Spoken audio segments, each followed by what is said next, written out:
A thrill a minute, neck twisters, spine shakers. Rides like this are a lot of fun, once in a while, and for some people.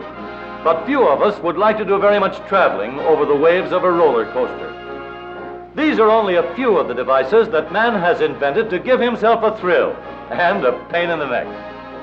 Sudden ups and downs are all right in an amusement device, but automobiles haven't much use for them. The automobile engineers know that in our motor cars, we want comfort and a smooth, level ride. Even when we want to travel on the level, the ups and downs, the waves in the Earth's surface, complicate the problem of getting a smooth, comfortable ride. The bumps and dips in the Earth's surface over which we travel have been reduced. Great progress has been made in leveling and smoothing out roads and highways. But automotive engineers have long known that all roads can never be made perfectly smooth. Even the smooth, paved roads have long, gradual waves, or small, sharp bumps that have different effects at different speeds. The wheels of our motor cars follow these waves, moving up and down with each change in the surface of the road.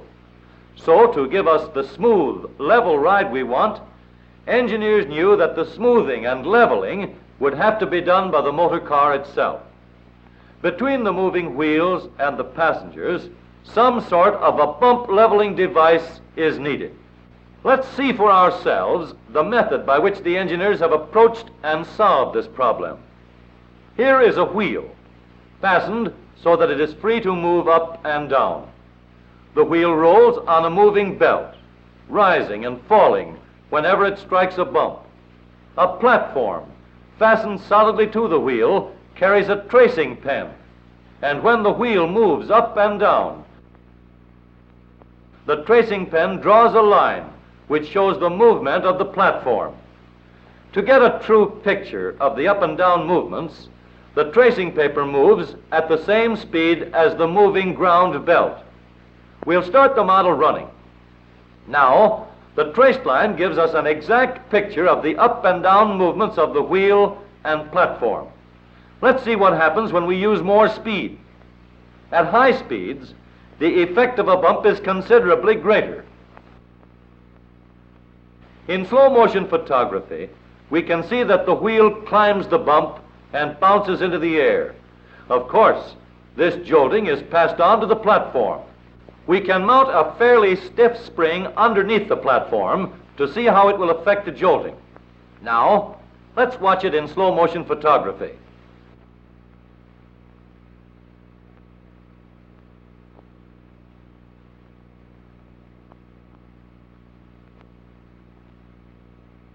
The traced line shows that we have cut down the jolting because the spring absorbs some of the effect of the bump.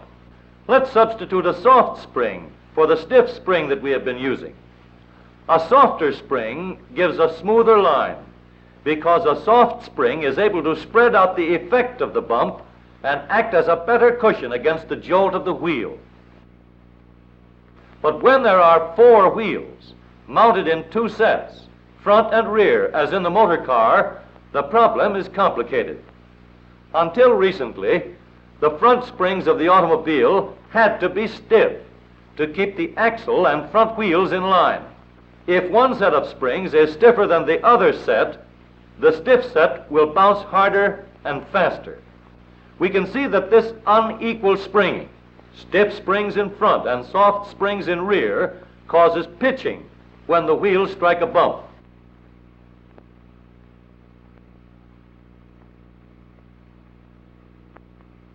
The traced line shows this clearly.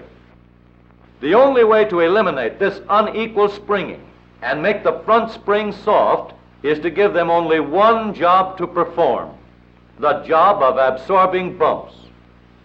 Suppose we replace the bouncing axle with a rigid, immovable beam. Now the wheels can be fastened to the beam by 2 parallel swinging arms. The wheel is pivoted so that even when the arms are tilted by a jolt or bump, the wheel remains vertical and in perfect alignment. And so now, in place of a stiff spring, we can use a soft spiral spring to absorb the jolts and level out the bumps. Since the rigid beam and the swinging arms keep the front wheels in line, there is only one job left for our springs to do. With both front and rear springs equally soft, the platform is held in balance.